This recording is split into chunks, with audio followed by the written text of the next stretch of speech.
ये हमने वीडीआर लगे, तो इसमें वीडीआर आपके देख रहे हो आप, दो ये लगे हुए हैं, एक ये लगा, तीन वीडीआर लगा, यानी सेफ्टी डिवाइस इसमें तीन लगी हुई है। ये दो जो लगे हुए हैं ये नॉन पोलराइज कैपेसिटर लगे हुए हैं। उसके बाद फिर ये नॉन पोलराइज कैपेसिटर है, एक कैपेसिटर ये है और बीच में ये लाइन फिल्टर, तो लाइन फिल्टर इसके अंदर लगा हुआ है। उसके बाद फिर एक फ्यूज यहाँ पे और ऐड कर दिया, जैसे एक यहाँ पे दिया हुआ है, एक यहाँ पे दे दिया, और यहाँ पे देखोगे तो नॉन पोलराइज कैपेसिटर फ्यूज दे दिए। तो ये कैपेसिटर क्या काम करते हैं कि जो इसके अंदर रिपल बनेंगी तो उसको क्या करेंगे, ये एब्जॉर्ब कर लेंगे अपने अंदर, तो आगे जाने नहीं देंगे, तो हमारे पास जो शुद्ध डीसी आगे जाएगी। तो इसी वोल्टेज के हिसाब से फिर हमारा एसएमपीएस में अलग निकाल देते हैं, बिल्कुल अलग एसएमपीएस बना लेते हैं। उसके लिए स्विचिंग आईसी लगी हुई है, तो जैसे इसमें लगी हुई है वाली स्विचिंग आईसी लगा रखी है, तो ये स्विचिंग आईसी काम करती है। तो ये सेक्शन जो है ये आईपीएम के लिए बनाया है, इसे पीएफसी सेक्शन बोलते हैं, ये एसएमपीएस सेक्शन है, ठीक है। ये जो है ये कंट्रोलर है, ये मेन आईसी है जो इनको कंट्रोल करती है, सारी कमांड देती है, तो ये इसको ऑन कराती है। और ये सेंसर की जो लीड वगैरह लगती है, तो जिस पे ये मेंशन कर रखा हुआ ये फैन का जैक है, तो सारी पीसीबी के अंदर ये मेंशन कर रखा है कि कहाँ पे क्या कार्य कर रहे हैं। तो हम जो नॉर्मली इस पीसी में चेक कर रहे थे इसमें सेफ्टी डिवाइस कम थी, मगर इसके अंदर क्या है सेफ्टी डिवाइस ज़्यादा है।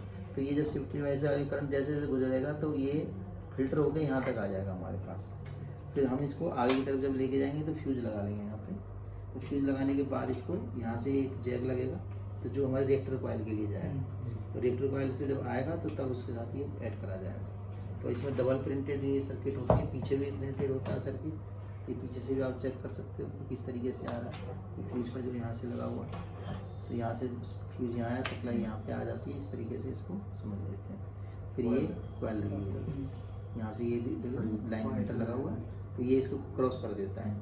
जो लाइन फिल्टर जो हमारा लगता है ये रेडियो फ्रिक्वेंसी के लिए होता है, क्योंकि कोई भी हम यदि कोई चीज़ चलाते हैं तो उसमें मैग्नेट फील्ड होती है, तो उसकी जो रेडियो फ्रिक्वेंसी होगी इसको एब्जॉर्ब कर देगा ये, यानी कि उसको हटा देगा, आगे नहीं जाने देगा।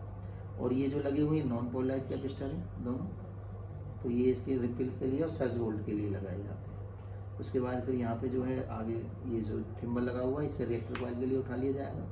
फिर आगे इसको हम समझेंगे कि आगे कैसे कार्य करते हैं। इसमें आईपीएम लगा हुआ है, आईजीबीटी लगी होती है, तो ये इसके अंदर वर्क करती है। कंप्रेसर को चलाने के लिए यूवीडब्ल्यू है, तो यही हमारे कंप्रेसर को ऑन करते हैं, जो हमारे कंप्रेसर के ऑन के लिए सप्लाई जाती है।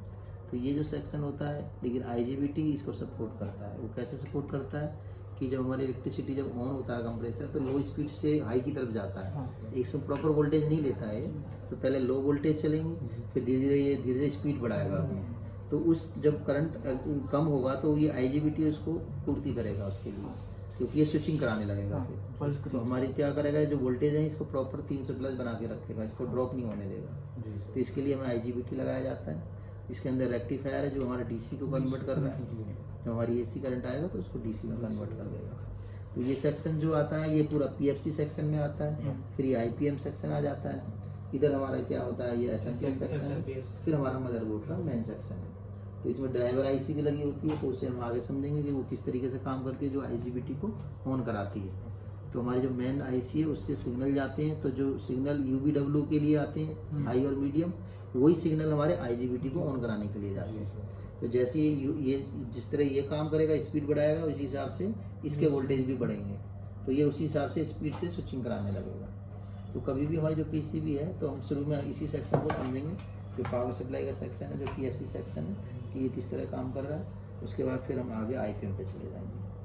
तो समझते हैं कि हम इसमें इस तरह काम होता है। स्विचिंग आईसी के लिए मैंने आपको बताया कि ऑलरेडी आईसी लगी हुई है, जैसे इसमें काम होगा सेम कंडीशन में काम होगा। तो इसमें हमारी जो वोल्टेज है, तो एक हमारी 12 वोल्ट बनती है, एक 15 वोल्ट बनती है, और एक हमारी 3.3 या 5 वोल्ट, इनमें से कोई सी एक वोल्टेज बनेगी। तो कुछ कंपनियां क्या करती हैं 3.3 पे मदरबोर्ड के आईसी को चलाती हैं, और कुछ 5 वोल्ट पे चलाती हैं। तो कंपनी के ऊपर डिपेंड करता है उसमें कौन से उसमें वोल्टेज दी है। और जो हमारी